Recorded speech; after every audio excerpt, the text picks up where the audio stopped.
Welcome, everybody, to the NFL Show on the Grueling Truth Sports Network. The NFL Show is brought to you by Replenishing Care and Technologies. Make sure you check them out at rcandt.com. I am your co-host, Mike Goodpaster. Right now, I'd like to welcome in my other co-host, NFL beat writer for the Grueling Truth, Sam Teets. How you doing, Sam? I'm doing great, Mike. How are you? All right, and then, of course, we've got Sam McGinnis. Yep.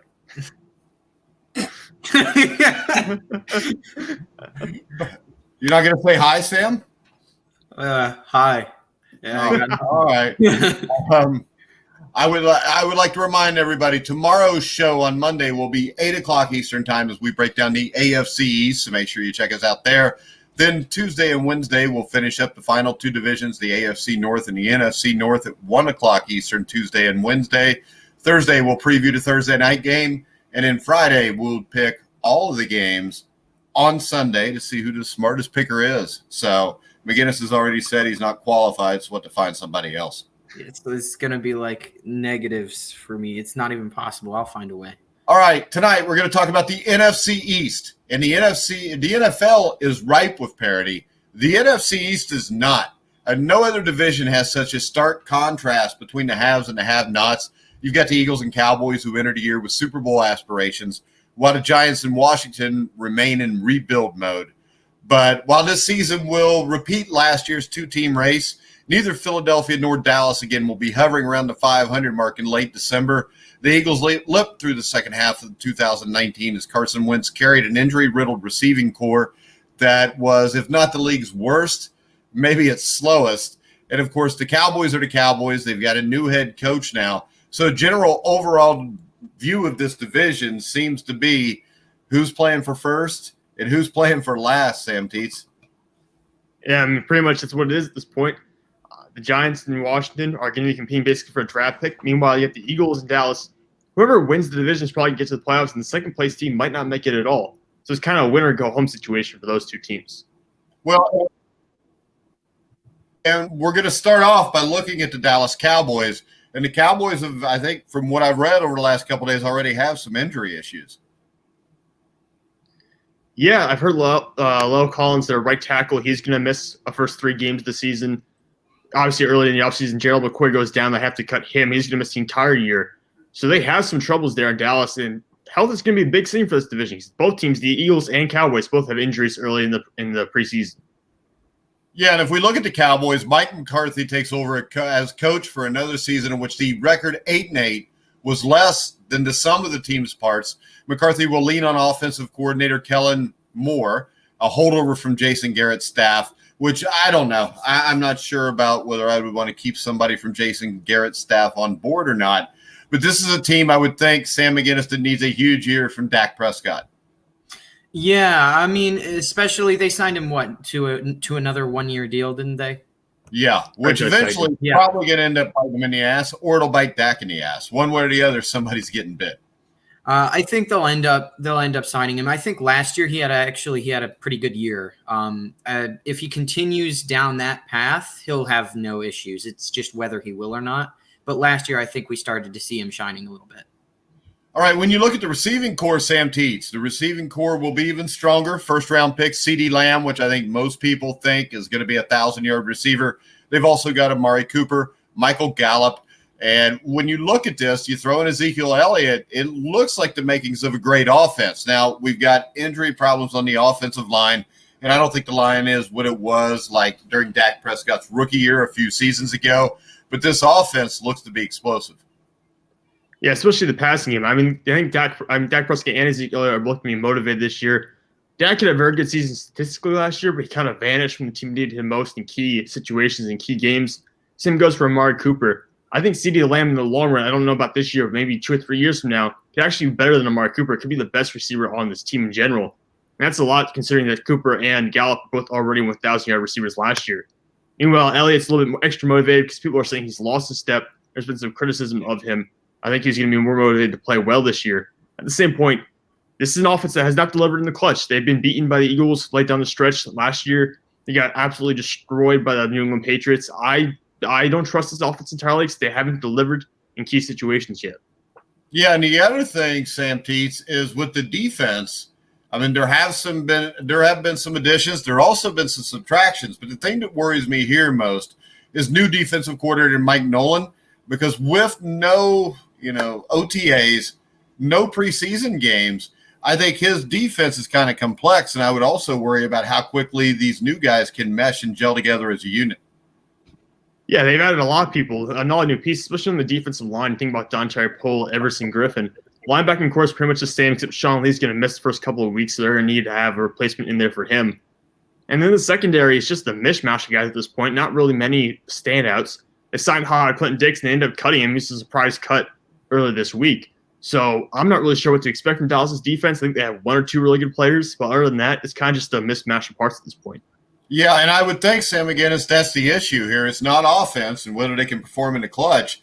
It's whether the defense can put them in clutch situations in big games because, as you said on the earlier show today, defense wins championships. And if that's the case, then you got to have a lot of concern if you're a Dallas Cowboys fan. Yeah, with new guys, it's always a question, especially if you've got rookies coming in from college. Oftentimes that can be a crapshoot, even if you get a good pick. So it's definitely going to be interesting to see. And I still don't know how much of a difference preseason games will make or not. I actually don't mind that they're not here, but for a lot of rookies, it might be a little disturbing not to have them around. Well, I think the biggest issue with no preseason games is you get guys like Austin Eckler, who's a perfect example of a guy who comes in, not drafted, or guys drafted late, and they don't really get a chance, Sam Teets, to really show that they belong on an NFL roster. Yeah, you're going to have guys who really are going to miss out on a year of their NFL career. We're not going to see some of these guys who are UDFAs perform well until next season. I mean, next year when we have the preseason, presumably, we'll get to see these guys maybe able to make teams, maybe they'll get starting jobs. But guys like Philip Lindsay, guys like Austin Eckler, at least low-round picks, are going to get cut, and they're not really going to get a chance to prove themselves. Now, when we move on, we look at the Philadelphia Eagles, who won the division last year with Carson Wentz, who turned in an MVP caliber season, I think, last year when you look at what he had around him, especially the second half of the season. So I think the big key for the Philadelphia Eagles, Sam McGinnis, is Carson Wentz staying healthy, but not just Carson Wentz, because last year before Wentz went down, almost every receiver went down. So staying healthy, I think, is the key here for the Philadelphia Eagles. Yeah, absolutely, especially Carson Wentz. It's been a concern of mine that we've talked about on the air a few times. Not that I'm one to talk about injuries, but I think definitely that's true, Sam. That's really true. That is 100% true. But I think definitely we need to see that he stays healthy. I would be very concerned about it coming into this year. So there's a bit of uncertainty for me around Carson Wentz, not necessarily in his performance level, but is he going to be around when they need him at the end of the year? Yeah, and when I look at the Eagles, I think the thing that can separate the Eagles from the Cowboys is defense. But when you look at this, the pass rush, you've got Brandon Graham and Fletcher Cox, but they're 32, 29. It's not like they're young guys anymore. And last year they had kind of a blitz-heavy scheme that allowed too many big plays. And I think that kind of worries me about the Philadelphia defense, Sam Teets. Well, yeah, and it should, because they rely heavily on that defensive front, especially those defensive linemen. Derek Barnett is a nice young player up there for them, too. They also signed Javon Hargrave in the offseason. I think he'll have a huge impact. Might even be the best free agent signing in the offseason. But at the same point, you're right. The secondary really is a problem. I mean, Malcolm Jenkins is probably their best secondary player. He left in free agency. I'm not really trusting guys like Avonte Maddox, Rodney McLeod, Jalen Mills.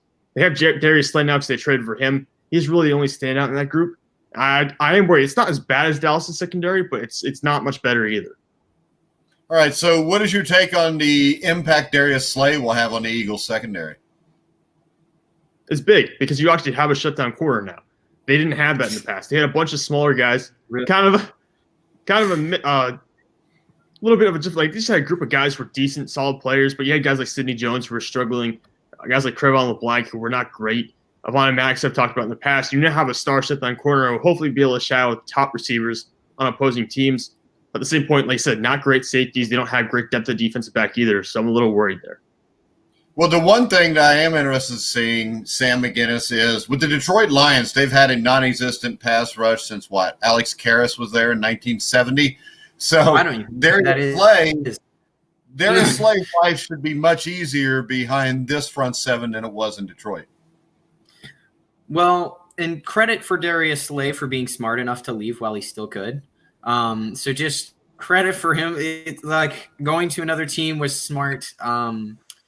But anything that can take pressure off as a corner is appreciated, especially since for people like us, since I'm also a cornerback, it's really make or break plays. Oftentimes, you usually only get a few big chances, and it's make or break. So anything that can help take the pressure off is appreciated. All right, let's move on to the New York Giants. Now we're going to the have-nots, and the New York Giants, I think, are definitely a have-not right now. And I think the best case scenario here is Daniel Jones takes the next step in his next season under a balanced, more efficient offense to take some of the heat off of the defense. But I think here with the New York Giants, I think 8-8 is even pushing it, Sam Teets. Yeah, I would see more 5 or 6 wins maybe. I mean, really, Daniel Jones is a solid quarterback. I liked what he did his rookie year, minus the fumbling. That was a huge problem. He had a couple of good games. But to me, he's not the kind of guy who goes out there and he's an immediate game changer yet. I think your best offensive weapon is still Saquon Barkley. I know he struggled with some injuries last year. They made a good pick in Andrew Thomas. They have a better offensive line certainly than they did last year. But at the same point, it's still a limited offense. To me, it's still a year or two away from being a competitive football team. Yeah, and GM Dave Gettleman, seat has to be a little scorching. But I will say this. The draft this year and what they did in the offseason made more sense to building a team. But the worst case scenario is Daniel Jones makes a run at that NFL record of 23 fumbles in a season. He had 18 last year. They have Saquon Barkley. They've got some parts, but this is a team that's nowhere near the Cowboys and the Eagles, Sam McGinnis. Yeah, no, again, you were right. Totally the have-nots.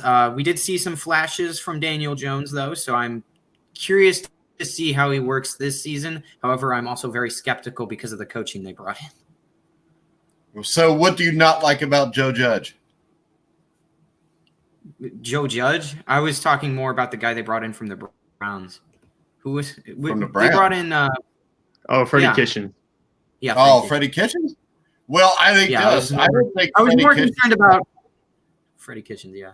Yeah, but I mean, Joe Judge is a head coach, and I mean, he's in charge of that. So your issue would be with Joe Judge then, correct? No, I'm just Freddie Kitchens. It speaks distrust immediately. Well, this is the thing. This is the thing. Joe Judge picked Freddie Kitchens. So the problem will still rise with Joe Judge. Am I wrong here, Sam Teets? I mean, if you don't trust the guy he brought in, how can you trust the guy that made the decision to bring him in? No, you're right. This is on Joe Judge, but I think he knows what he's doing. I think he's a hard-working coach. He's a guy who's not going to take any BS from his players.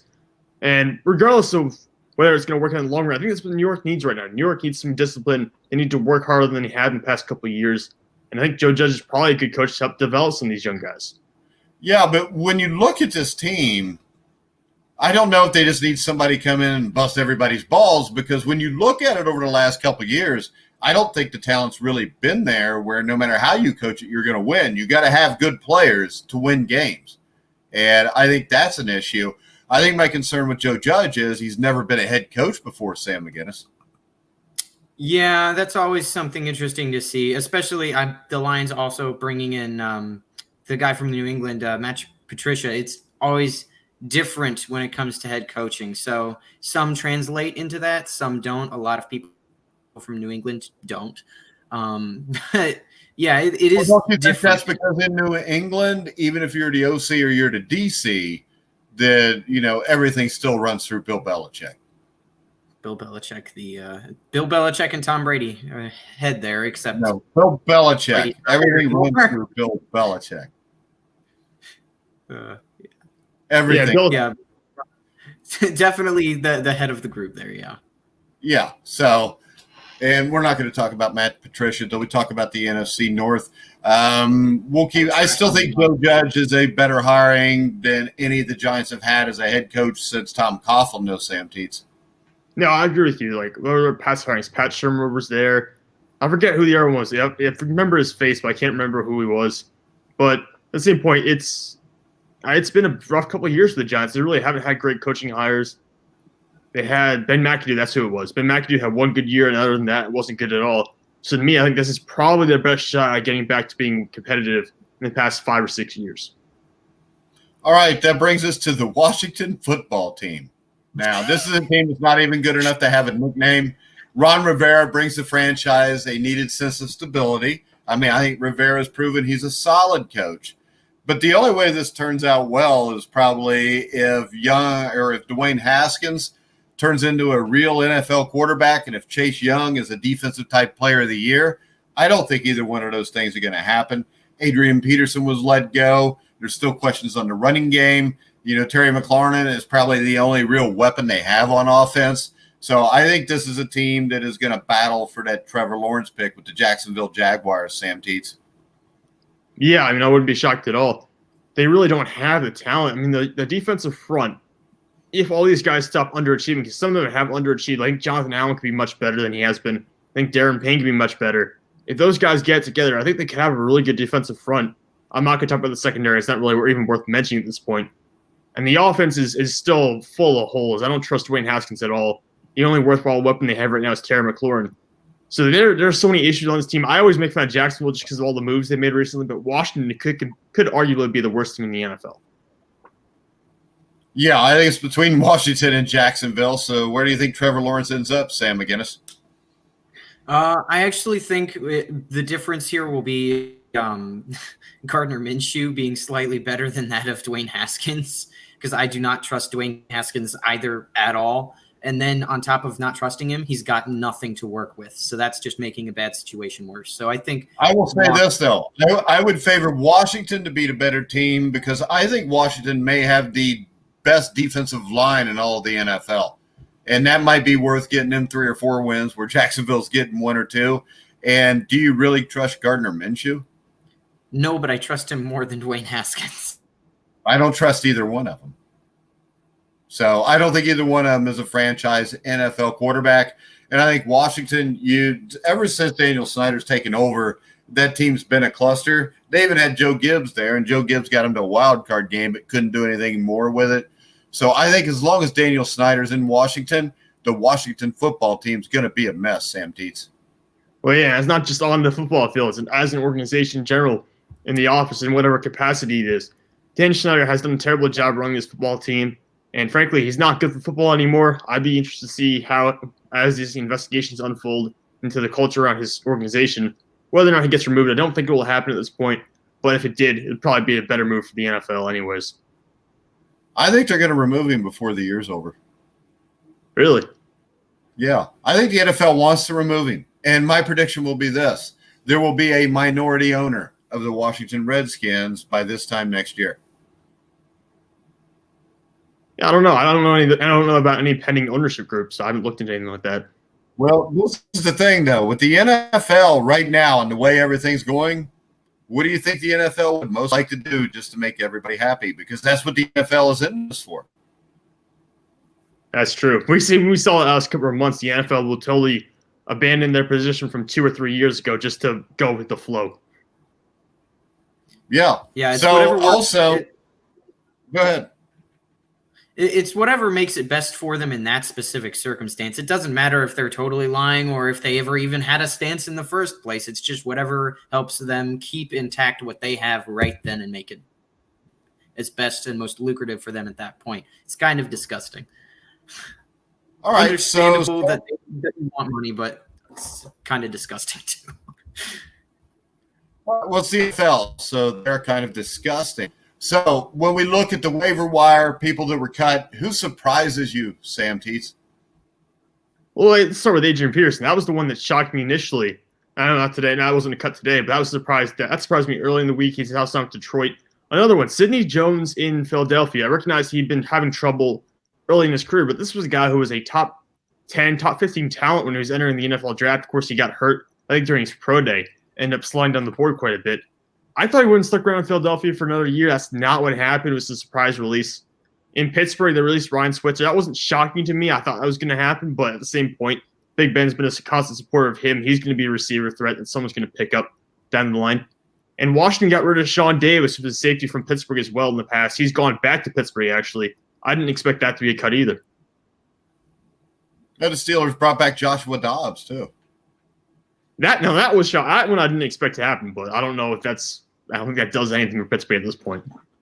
All right, so does the Philadelphia Eagles signing a 41-year-old quarterback and Josh McCown to the practice squad prove that you're right, Sam McGinnis?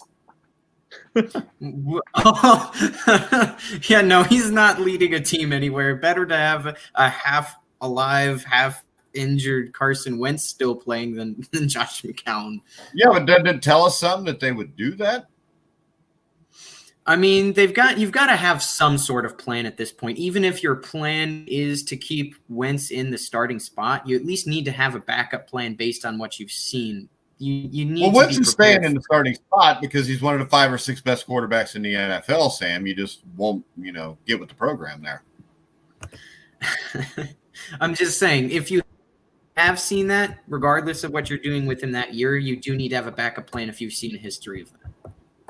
Well, I think Jalen Hurts, Sam Teets, may be a couple years from now where he might be a viable option, but I would find it hard to believe that Jalen Hurts could come in and start the NFL right now. Yeah, so would I. I think he's got some development to do, and he's got a lot of learning to do too. He's not ready right now. Josh McCown, the sign to the practice squad is more just a coaching move. He's been kind of like a player coach almost for them the last couple of years. So that's really why he's around it. He's getting signed to the practice squad to essentially help out a little bit with the coaching staff.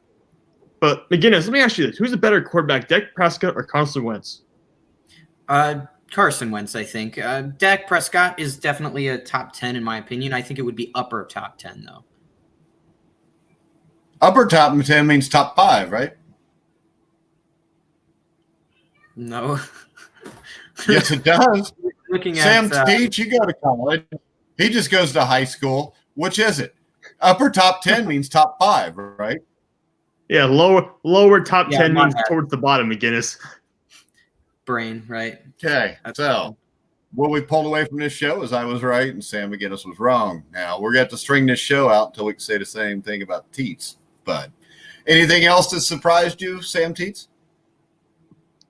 Not much. It was mostly what I expected.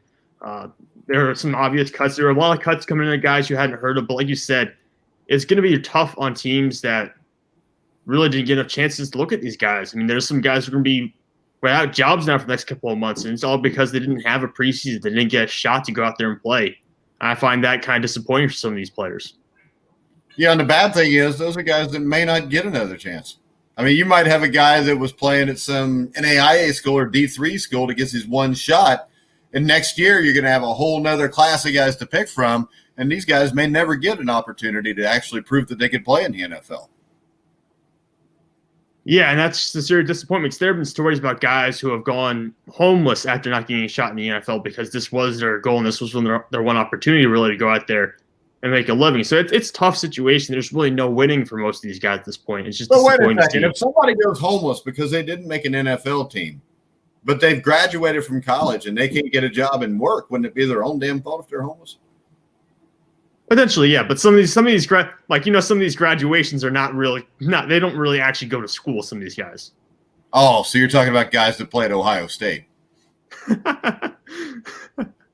Yeah, that's that. They're North Carolina for different sports. I mean, we've seen reports. It's happened across the country at many different schools. Yeah, and you've also got the other thing thrown in now. Even if everything's back to normal next year, I mean, if the Big Ten and the Pac-12 don't play this year, how does it affect the seniors there? Yeah, I mean, you've already seen a bunch of guys who have said they're going to just opt out. If you're going to be a pick in the first 3 rounds, why play in the spring? And there's a question of why not transfer at this point. I mean, come on, there's so many questions going on here.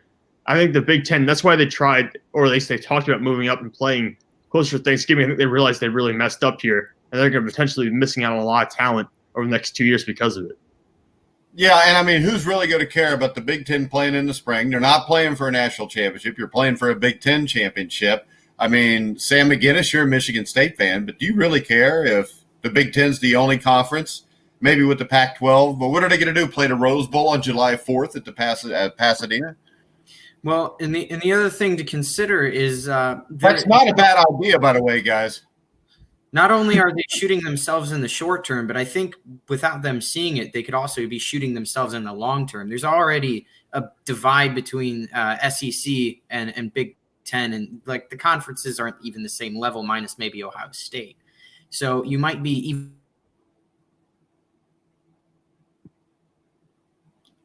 been pushing that further, they might be losing more money as a result than they were trying to save. I think the other thing you run the risk of is with the Pac-12 and the Big Ten not playing. I think a conference like the AAC, Sam, I think especially last year, was better than the Pac-12, and depth-wise might have been better than the Big Ten. And now people are going to get to see that football a little more with teams like Cincinnati, Memphis, Central Florida, South Florida. I mean, SMU. It's a big-time conference that nobody really realizes. But now people are actually going to get to see these teams play and see how good they really are. Yeah, it's not just for the fans. It's from a recruiting perspective. You get those guys, get those teams out there in front of 5 stars, 4 stars, 3 stars. You get those guys out there, and suddenly you have a chance of becoming a much larger program, become much more threatening to Power 5 schools if you start going out there and landing these recruits. Yeah, and the thing is, the AAC last year was a hell of a lot better than the ACC. I mean, yeah, Clemson's carrying the AA. Yeah, I mean, Clemson, and that's it. I mean, if you look at the rest of the AAC, I would think that the majority of those matchups would be won by AAC schools. I think Memphis, Cincinnati, Central Florida would probably be second, third, and fourth in the ACC last year. Yeah, it's really been Clemson. That's it. I mean, North Carolina has a decent quarterback. They've had some shots at winning some games here, but they're still a couple years away from being a competitive program. Clemson really is the only big dog in the ACC at this point. Yeah, I mean, right now, who's the biggest contender to Clemson for the ACC championship this year? Probably I think they're letting Notre Dame in, so probably Notre Dame. But even Notre Dame's not normally an ACC school. So yeah, exactly. If you take Notre Dame out of the equation, who would be the biggest challenger? Probably North Carolina, just because of who their quarterback is. But I don't think other than that. How about this? Would you rather right now go play a game as Clemson and North Carolina, or would you rather go to Central Florida, Cincinnati, or Memphis? I think you'd rather play North Carolina out of those 4. Yeah, I feel more confident about being able to beat North Carolina, even though last year's game is kind of close. But I feel more confident about beating North Carolina. Yeah, and Sam's a Michigan State fan, so he doesn't even like football. He doesn't like winning football. Let's put it that way. Ooh, Sam, are you going to take that from Sam Teets? I mean, I don't know. I don't really have anything for college football. Our team kind of fell down the tubes. But as for high school football, I love winning that. We're 2-1, and we're about to be 3-1 on Friday. So, well, don't be predicting stuff because now that'll be all over Virginia, the team we're playing. They're going to be, look, this guy plays on the team.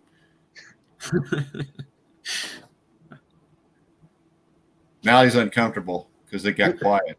All right, Sam, tell everybody where they can follow you on Twitter. Sam McGinnis. You can follow me at SamuelMcG22. Sam Teets? Yeah, you can follow me at Sam_Teets33. And remember to follow our main sponsor, or check out our main sponsor, Replenishing Care and Technologies at rcandt.com, especially the PEMF machine, especially if you're an athlete that gets injured a lot, like Sam McGinnis. If you had a PEMF machine, you'd be able to play better next Friday night. What do those things even do? Actually, they regenerate your cells. They're the ones that Austin had to use the last 3 years he played football because he had to torn up wrist, and they wanted to do surgery because it was only attached like 5%. We started using this machine on him, and by the time he was a senior, he was attached at 75% with no surgery and played all 3 seasons. But the thing actually worked. And, I mean, with Grant's hernia, he played an entire season with a hernia. We kept that machine on it, and it never popped out of place. But there, we made a commercial, and we didn't even know we were going to. All right, guys, make sure you check us out tomorrow night at 8 o'clock. We'll break down the AFC East and whether Cam Newton can keep Bill Belichick in the playoffs and keep the Patriot dynasty going, or if the Buffalo Bills will continue to roll. Of course, the Jets are a non-entity since 1969. All right, guys, we're going to wrap up the show now. Maybe we have CJ on. He's the Jets guy. We'll see if he wants to come on and talk a little AFC East. So we always need a Jets fan perspective, so we got something to laugh at. All right, you can hear all of our shows on iHeartRadio, iTunes, TuneIn, Spreaker, Stitcher, Spotify. Wherever you find sports podcasts, you'll find The Grueling Truth. You can listen to or see us live every day on Twitch, Periscope, YouTube, Facebook. So make sure you go check out the Facebook page, The Grueling Truth. And for now, for Sam Teets, Sam McGinnis, I'm Mike Goodpaster. You've been listening to The Grueling Truth, where the legends speak.